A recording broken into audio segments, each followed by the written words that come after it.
సరే. అంటే మీరు చెప్తుంటే నాకు అనాలనిపిస్తుంది. ఎందుకంటే మీరు ఆ పేరు కూడా వనప్రస్థ ఆరోగ్యసిరి.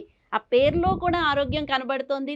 మాకు చుట్టూత మా కాంపౌండ్ చుట్టూత 175 పళ్ళ చెట్లున్నాయి. 175లో మన ఇండియాలో ఎన్ని రకాల పళ్ళు పండుతాయో అంటే ఎక్సెప్ట్ యాపిల్ అలాంటివి మాత్రం మేము పెట్టుకోలేదు అనాస. ముఖ్యమైనటువంటి జాతులు ఏవైతే ఉన్నాయో మా కాంపౌండ్ చుట్టూత ఏ సీజన్లో ఆ సీజన్లో కాసే విధంగా మేము ఏర్పాటు చేసుకున్నాం. కొన్ని రకాల పళ్ళ జాతులు ఉదాహరణకి లక్ష్మణ ఫలం.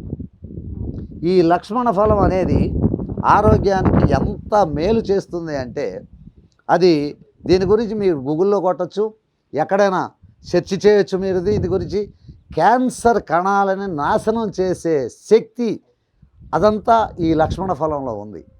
అట్లా అని మరి 360 రోజులు దొరకవు కదండి లక్ష్మణ పదం, మరి మీరేం క్యాన్సర్ తగ్గిస్తుంది అంటున్నారు, ఇది ఎలా సాధ్యం అని మీరు అనొచ్చు.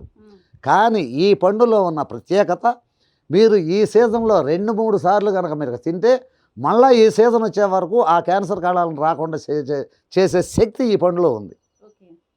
మీకు రుచి ఆహ్లాదక మంచి అమృతం లాంటి రుచి అందించకపోయినా ఇది, కానీ ఇది చేసే మేలు తల్లి చనుబాల కంటే అతి శక్తివంతమైన క్యాన్సర్కి అనుగుణంగా క్యాన్సర్కి రాకుండా దాంట్లో పీచు పదార్థాలే కానీ మిగిలిన ఏమైనా ఉన్నా కూడా కెమోథెరపీ కూడా అవసరం లేనటువంటి శక్తి ఈ పండు ద్వారా మన శరీరానికి అందించవచ్చు.